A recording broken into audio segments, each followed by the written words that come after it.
Welcome back to the show. We got a great one lined up. How about $100 plus XRP? How about Ripple bank license unlocks 155 trillion? You'll see for yourself. And how about more crypto IPOs? How about somebody roll that beautiful intro?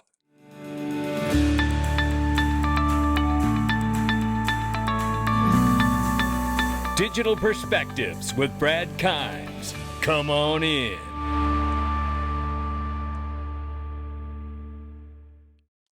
Welcome back to the show. You can follow us on X, YouTube, and DigPerspectives.com for exclusive content. Right now, $4.01 trillion market cap. The market's off 4.2%, and we're still over $4 trillion.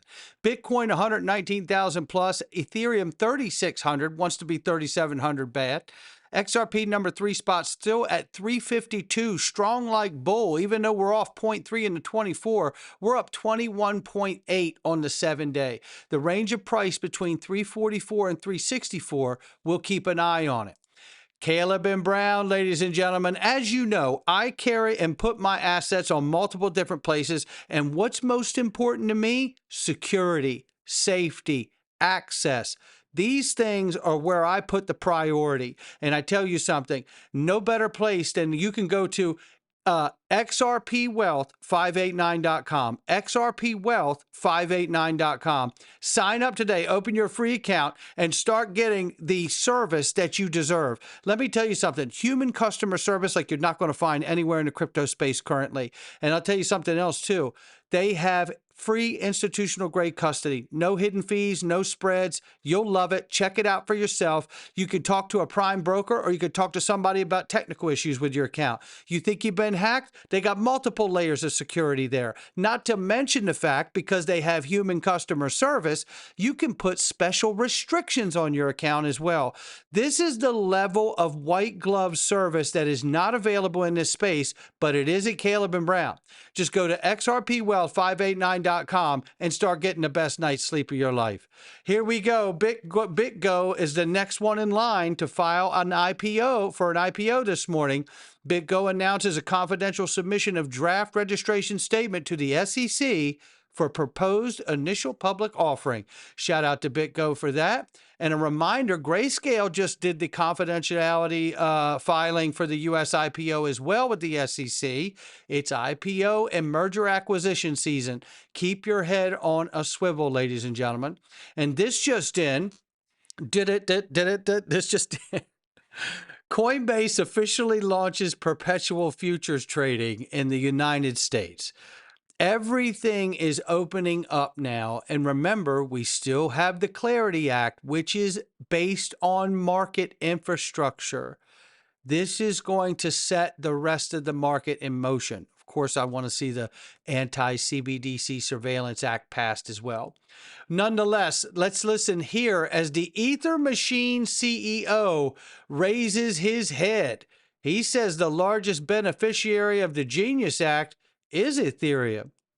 Listen, I didn't say it. He said it. The internet in this house is unbelievable. I'm telling you right now. Let me ask you a different question just about the Genius Act. How much of that changes this? So the largest beneficiary of the Genius Act is Ethereum because the majority of stablecoins are deployed on top of Ethereum. Ethereum is experiencing power law dynamics where 90% of tokenized assets and stablecoins are deployed on Ethereum, similar to the power law dynamics of Google, where 90% of searches happen with Google. And Yahoo gets a small percentage or Bing gets 1%. What do you think the biggest risk is to this new business of yours and to Ethereum itself, which is to say, how much do you worry about some other coin or other kind of tokenization effort competing with Ethereum? I don't worry about that because I think that Ethereum is the only blockchain that is able to be a substrate for the decentralized global economy due to the robustness. It's the only one with multiple clients and the ability to actually handle. And there you have that. Well, he's not done with us yet. So he's all about it. There, nothing's poised for greatness like Ethereum. Listen to what he says here. Now, listen, we've talked about this. He said, I've always said like Bitcoin was like the first cell phone. Nobody's using the first cell phone anymore, right? But take a listen. Do you own Bitcoin? I'm not. I do not own Bitcoin. None. I'd rather have an iPhone than a landline. Ooh. Oh, shots fired there. Listen, Ethereum has been struggling. Okay. And, you know, according to Matt Hamilton, a developer who's worked on many different protocols, has explained very articulately that the reason so many people are building on the Ethereum ledger, the Ethereum network, is because that's where you could build, and at the time, early on. And the reason they're still building there is because so many builders are on that network is because it's so hard to build on. And they haven't yet discovered something like the XRP ledger, which is much easier to build on. Hence, I believe that's one of the reasons that Real USD was brought on to not only the XRP ledger, but also on the Ethereum network as well. This will help to let the builders discover that there is another place that they can go build on without all the headaches and hassle to do so. I do believe this, and I believe at some point it will force a mass exodus off of the Ethereum network. And you'll see it still used much like an AOL email, right? AOL's not around anymore, but people still have the emails. So that's the way I see ERC20 tokens. People won't use the network, but ERC20 tokens will still be there because that's where they were made. That's how I see that.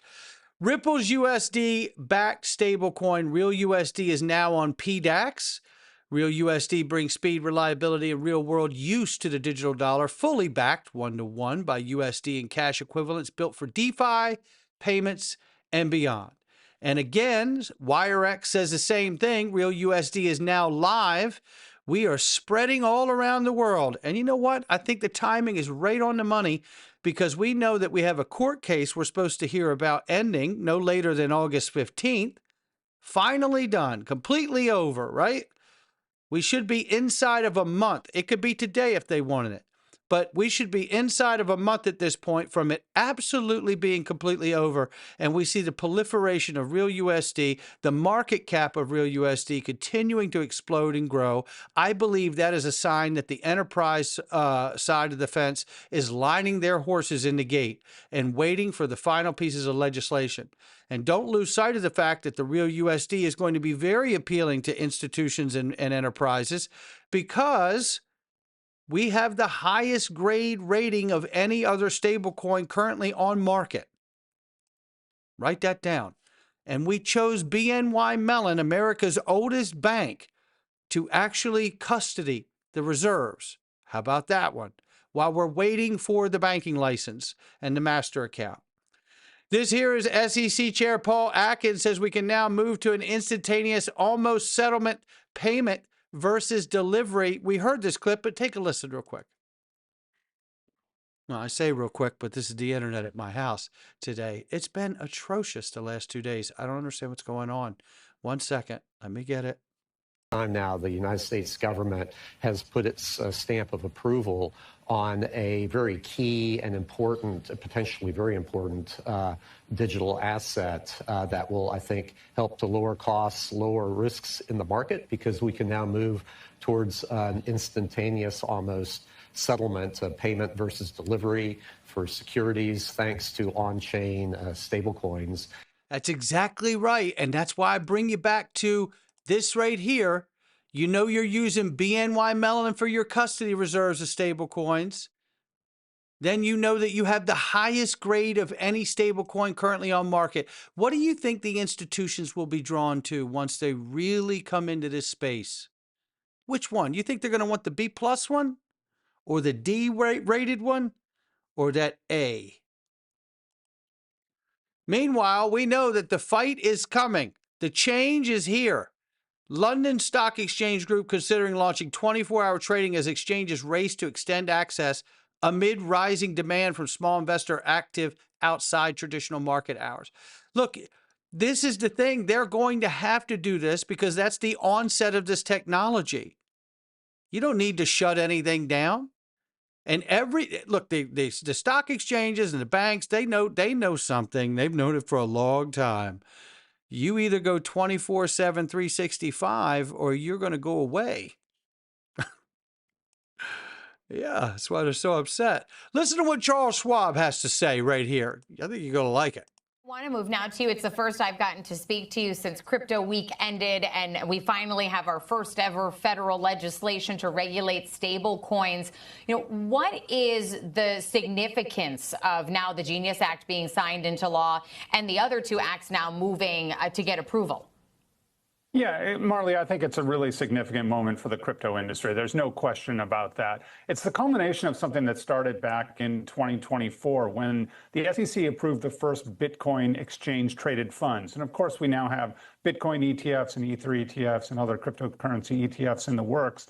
And I think Congress realized at that point that they needed to put a regulatory structure around the crypto space and really give investors more confidence that there was, sort of a cop on the beat. And so I do think that's happening with the stablecoins bill. And then the second bill, the Clarity Act, which would make a regulatory structure for crypto more broadly than just stablecoins, that passed the House. That now has to go to the Senate, which expects to work on it this fall. And that would clarify, again, who's in charge. It would give a lot of the responsibility to the Commodity Futures Trading Commission, the CFTC, with some secondary responsibility to the SEC. And again, I think if that bill gets passed, I think that'll also help boost investor confidence in this space. I'm not fucking leaving. Shout out to Subjective Views for throwing that out there on the end. Oh, what a great movie if you've never seen it. Listen, I'm not leaving either, okay? And Rick Edelman's talking about what he's seeing coming down the pipeline here. Oh, I think you're going to like it. Bitcoin at 500K. Digital Asset Investor says $100 XRP doesn't sound so crazy in this scenario. I'm anticipating we're going to see trillions of dollars flowing into this asset class over the next 4 years. I think Rick Edelman is spot on. This guy is super smart. Loved him for a lot of years. Take a listen. We have an administration that is completely supportive of crypto. Every member of the president's cabinet personally owns Bitcoin. Every economic appointee, the secretaries of Treasury, Commerce, Labor, the CFTC, the SEC, the OCC, the FDIC, all are strong supporters of crypto. We now have majorities of both parties in both the House and the Senate, strong supporters of crypto, and this is why we've seen the 3 bills going their way through Congress in the House this past week. So the question is Bitcoin going to get banned? Absolutely not. We also, by extension of this new paradigm in Washington, we now have the opportunity for TradFi. We're seeing for the first time ever, banks and brokerage firms are allowed to trade and custody crypto. They've never been able to do that before. So it's a massive change that you're going to see by Wall Street engaging in this asset class in a brand new way. We saw the first inklings of this 18 months ago with the launch of the Bitcoin ETFs, now $100 billion invested in those things, the most successful ETF launch in history. And on top of all of that, it's getting the attention of the institutional investors. Endowments, pension funds, family offices, sovereign wealth funds, and on and on and on. This is why the amount of inflows into Bitcoin and other digital assets is only just now beginning. I'm anticipating we're going to see trillions of dollars flowing into this asset class over the next 4 years. It's going to put Bitcoin at $500,000 by the end of the decade, in my view. And this means right now it's very early, and the risk of Bitcoin today is not nearly as high as it was 4 or 5 years ago. Well, I tell you what, I see all of this. You guys know where I'm at here. Bitcoin's not getting banned, right? They're bringing it in. And again, I'm stacking my pennies next to their dollars. And if Bitcoin's 500K, you could easily be looking at a $100 XRP. I don't see that being a stretch at all, especially when we understand Ripple's in the process of getting a banking license and a master account with the Federal Reserve. And I believe that they get it. And one of the reasons I believe that they get it is because the Federal Reserve is not allowed to make a digital central bank digital currency. The U.S. Treasury is not allowed to do it. So who is going to do it? Well, Ripple's doing it with the real USD. They have their own network with the XRP ledger. You know, this is why I believe they're going to be the infrastructure layer for the future of U.S. banking and international. I do believe this. unlocking 155 trillion in global payments market. Now listen to this guy, the way he lays this down. He does a great job breaking this down. Some of the stuff you know, but I just like the way he says it. You all heard me say things a million times, but listen to this guy. He does a great job. If I told you a digital asset is quietly infiltrating the global financial system like a virus and no one is paying attention. It's not Bitcoin, it's not even Ethereum. It's a 10-year-old coin that the elites have written off. Insert XRP.